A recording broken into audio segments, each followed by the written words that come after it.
करते हुए इस बात पर ये नियम आए हुए हैं। आइए देखते हैं नियम क्या क्या हैं। तो भाग 1 में क्या है, यहाँ पर हम ये समझेंगे कि जो सेवा शर्तें हैं, जैसे संक्षिप्त नाम, यहाँ पर आप देख सकते हैं संक्षिप्त नाम कैसा होना चाहिए, ठीक है, इस पर बात की गई हैं। नियुक्त अधिकारी भारत का नागरिक होना चाहिए। अधिनियम के साथ से तात्पर्य इंटरमीडिएट शिक्षा अधिनियम 1921 से है। आयोग, राज्यपाल, निदेशक, संविधान का तात्पर्य भारत का संविधान, ये सब बातें यहाँ पर बताई गई हैं, ठीक है। तो यहाँ पर ये बताया गया भर्ती का बस 12 मास की अवधि से है, ठीक है, वही बात की गई है यहाँ पर।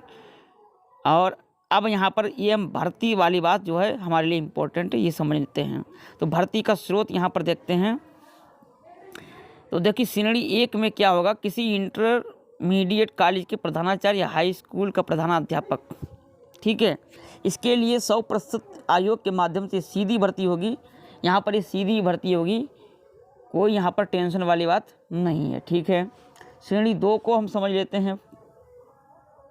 श्रेणी 2 में क्या क्या आ गया है कि प्रवक्ता श्रेणी के अध्यापक, प्रवक्ता श्रेणी मतलब समझते हो LT ग्रेड असिस्टेंट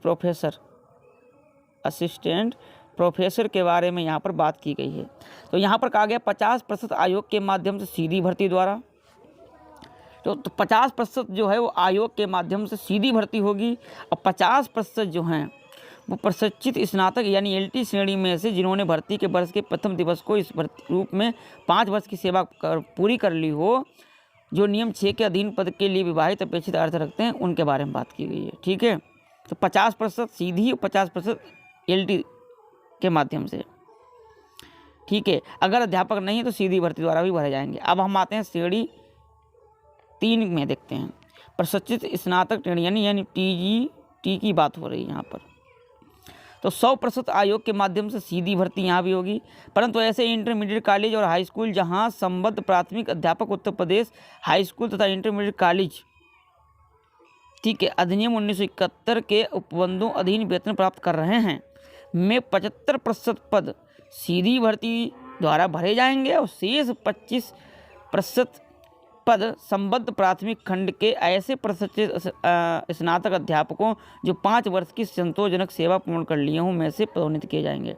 तो यानी 75% जो है इसमें, हालांकि सीधे 100% भी होगा, परंतु जो इंटर कॉलेज में पहले से पढ़ा रहे हैं मान्यता प्राप्त वाले विद्यालयों में, उनके लिए 25% का नियम यहाँ पर लागू किया गया है, ठीक है। चलते हैं हम आगे। अब हम आगे देखते हैं यहाँ पर श्रेणी 4 की बात करते हैं। श्रेणी 4 संबद्ध प्राथमिक खंड के अध्यापक। यहाँ पर देखिए, यहाँ पर एक बात समझनी है आपको। प्राथमिक जो है 2 प्रकार का होता है, एक पूर्व प्राथमिक जिसे हम प्राइमरी कहते हैं, और एक होता है उच्च प्राथमिक जिसे हम जूनियर कहते हैं। तो इन दोनों की बातें यहाँ पर की गई हैं, ठीक है। आइए देखते हैं क्या बातें की गई हैं। इसमें बात की गई 100% आयोग के माध्यम से सीधी भर्ती द्वारा संबद्ध प्राथमिक खंड के अध्यापकों की भर्ती के लिए न्यूनतम अर्हता राष्ट्रीय अध्यापक शिक्षा परिषद NCT के अनुसार होंगी, ठीक है। तो 100% आयोग के माध्यम से सीधी भर्ती द्वारा ये भरे जाएंगे ये पद, ठीक है, आपको ध्यान रखना है। ये 3(1) में यहाँ पर यही बात की गई, अध्यापक कुल संख्या तथा उसमें प्रत्येक श्रेणी के पदों की संख्या उतनी होगी जितनी की सरकार नियुक्ति बताएगी, ठीक है। आरक्षण का यहाँ पर मामला है, तो यहाँ पर आरक्षण जारी किया जाएगा किसके किसके तहत, ठीक है। राष्ट्रीयता क्या रहेगी, टिप्पणी, शैक्षिक अर्हता यहाँ पर अध्यापकों की विभिन्न श्रेणी के पदों पर सीधी भर्ती के लिए आवश्यक या भर्ती के परिशिष्ट खा में प्रत्येक पद के सम्मुख निर्दिष्ट अर्हताएँ हों यानी योग्यताएँ हों, ठीक है। आइए हम देखते हैं, अब आयु की बात कर लेते हैं। ये सबसे बड़ा परिवर्तन एक आयु का। सीधी भर्ती लिए अध्यापक भर्ती की आयु जिस कैलेंडर वर्ष में सीधी भर्ती के लिए रिक्तियाँ आयोग द्वारा विज्ञापित की जाएं, उस कैलेंडर वर्ष की 1 जुलाई को 21 वर्ष की अवश्य हो जानी चाहिए और 40 वर्ष से अधिक नहीं होनी चाहिए। सबसे बड़ी बात, 40 वर्ष से अधिक नहीं होनी चाहिए। परंतु ये किसी इंटरमीडिएट कॉलेज के प्रधानाचार्य या किसी हाई स्कूल के प्रधानाध्यापक के पद के लिए ये आवश्यक है कि भर्ती ने उस कैलेंडर वर्ष जिसमें ऐसे पदों के लिए रिक्तियां आयोग द्वारा विज्ञापित की जाएं कि 1 जुलाई को 30 वर्ष की आयु प्राप्त कर ली हो और 40 वर्ष से अधिक प्राप्त ना की गई हो, तो 40 वर्ष से यहाँ भी ध्यान रखना अधिक ना हो। तो कुल मिला के बात यह है, अभ्यर्थियों की स्थिति में उच्चतर आयु सीमा उतने वर्ष अधिक होगी जितनी निर्दिष्ट की जाए। अच्छा, परंतु ये और की अनुसूचित जातियों और इनके लिए अलग है। यानी इसका मतलब अब टीजीटी के लिए 60 वर्ष नहीं होगी, केवल 40 वर्ष ही मानी जाएगी। ठीक है, बाकी चरित्र की बात की गई है यहाँ पर। ठीक है, और ये भर्ती प्रक्रिया कैसे होगी, प्रोसेस, पदोन्नति द्वारा भर्ती प्रक्रिया कैसे कैसे भरे जाएंगे पद।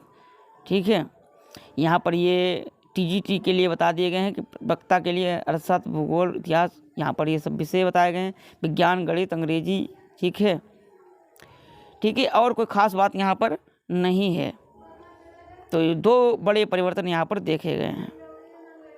ठीक है, पूरी नियमावली आ चुकी है। उम्मीद है अब जल्द ही टीजीटी की एग्ज़ाम का अनाउंस हो जाएगा। ये आखिरी मौका रहेगा, इसके बाद फिर जीएस भी शामिल हो जाएगा और आयु भी अब क्लियर हो जाएगी। जिन लोगों के फार्म पड़े हुए हैं वो इस बार लग जाएंगे, उनके पास लास्ट चांस रहेगा। ठीक है, तो ये विशेष सूचना थी जो हमें आपको देनी थी, हमने आपको प्रदान की। आपको